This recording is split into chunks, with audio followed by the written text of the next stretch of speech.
For some those that are just joining us, just getting back on with us, we were discussing the fact that in Hosea 4:6 it said, "Our people perish because of a lack of knowledge," and also, so it's saying we do have a bunch of knowledge that we're dealing with, but why isn't these knowledge, the knowledge that we're holding on to, making a difference? The social and political assimilation that we did, that hasn't worked, right? The Pan-African movement hasn't worked. The Nation of Islam, which was started by a white man by the name of Ford Muhammad, hasn't worked. All right? So what else are we doing right now?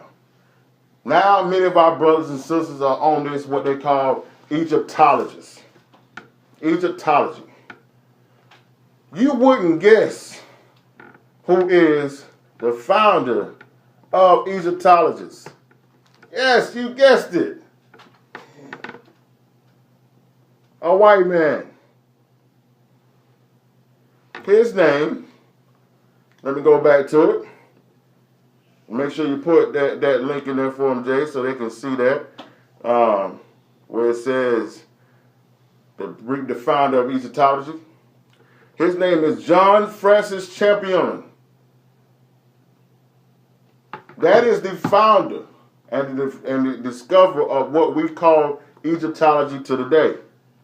Now, many of our people don't know this, but the whole idea of Egyptology started when Napoleon sent his troops into Egypt in the 1800s. And when they got into Egypt, they began to look at all the artifacts and all the hieroglyphics and everything that was going on. And they began to, at that point, say, yo, this is something going on here. We need to be a part of this.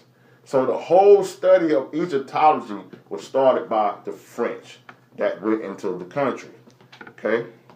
Now, you would think with the way some of our people in this country are acting, you would think that this is some movement that's going on in Egypt right now. How about you know that nobody in Egypt are Egyptologists? Right? These are your fathers and founders of the Egyptology movement. Let me show you this. Hope you can see this. Look at all these guys. See them? None of them are black. None of them. None of them are black. Let me put this out so you can see. None of them. None of them. None of them. None of them. None of them. Okay? And the sad part about it is, all of our people that's over here screaming this nonsense, they don't even know that. Jay, put that link in there so they can see that. The historical timeline of Egyptology. We putting all the information out there so you can see it. Nobody's going to be able to say that this is our opinion. You'll be able to see it for yourselves. So many of our people are following something and they don't even know anything about it because we are people are lost. So we're trying to attach ourselves to anything that could give us some sense of pride and some sense of success or some sense of meaning. But we don't need to just continue to attach ourselves to something that has nothing to do with us just for the sake of saying that we have something. All right. Now, did you put the one in there, the historical timeline? All right. Now put in the major influence of Egyptology spreading amongst our people. Put that link in there. And we're going to read a few excerpts from that so you can see exactly what was going on and how we got there.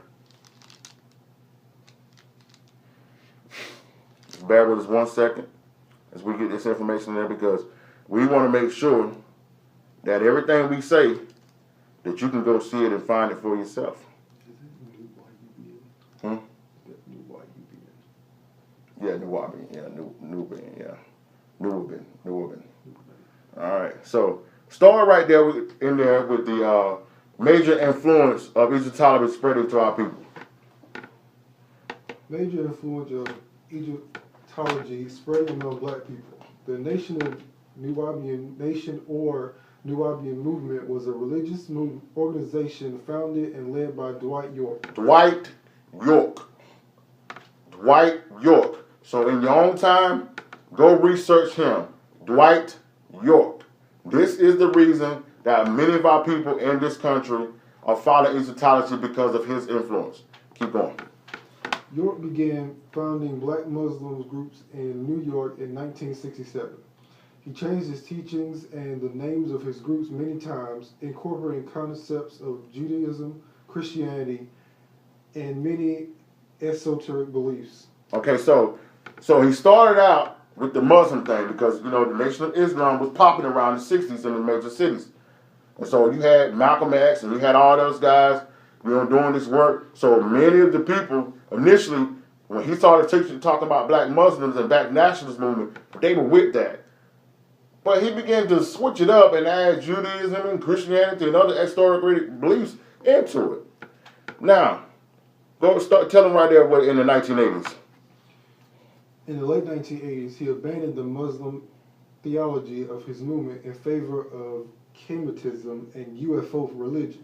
All right, now, this is where our brothers and sisters are attached to now. All this Kemetism. You see all these people with Hotep and stuff on their walls and on their shirts, and they so proud to attach themselves to this. Now, you see there in the red, now you'll be able to see all this information on the links that we gave you. Read the excerpt that I got there in the red on Kemetism and what this is. Kemetism, both from the Egyptian Kem or Kemet, the native name. No, I'm sorry, the native name of ancient Egypt. So in ancient Egypt, the name of Egypt was Kemet. It wasn't Egypt. We're going to talk about that in a minute when we get into the Deuteronomy, because the word Egypt is not the name that the Most High gave them. Actually, originally the Most High gave them when it was the land of Ham, the name was Mizraim. But after they moved on a little farther, their nation became known as the nation of Kemet. All right? But Egypt in the Greek means bondage. That's really not a name, but that's what the Greeks, when they moved in, that's what they named it because of what they did to us during the time of Moses. Excuse me. So when you see the word Egypt, that is Greek for bondage. So the ancient name that they called themselves was Kemet. Okay, go ahead. The contemporary revival of ancient Egypt religion and related expressions of religion in classical and late antiquity emerged during the 1970s. So in the 1970s, around the time, right after the Civil Rights Movement, where black people in America are trying to find themselves, trying to get themselves, here comes another distraction. Because when you have a lost people who have never been told who they are, they're going to grab and hold on to anything. Everybody knows that the country of Egypt was a great country with great kingdoms for many, many centuries. So many of our brothers and sisters trying to reconnect with something from Africa, they migrated and went to the thing of Egypt because it was great in their eyes because they was left out of something else. And we're going to show you later. So in the 1970s, this began to get big and many people began to grab hold of this. Go ahead. A Kemet, who is a follower of Kemetism, individuals could interact with the gods of their own purpose, appealing for their help through prayer or compelling them to act through magic. The religion had its roots in Egypt's prehistory and lasted for more than 3,000 years. Okay, stop there. Now, this is the reason when you're talking to anybody that considers themselves to be Egyptologists or following along those lines, this is the reason why they don't want to deal with the Bible, because these religions, these belief systems predates the time of the Bible. Even though Genesis is the beginning, we won't even go into that part. But what they focus on is the fact of the matter that during the time when Israel went into Egypt, in the latter chapters of Genesis, during when Joseph was taken in, the people in Egypt had already been practicing this religion for hundreds of years before that.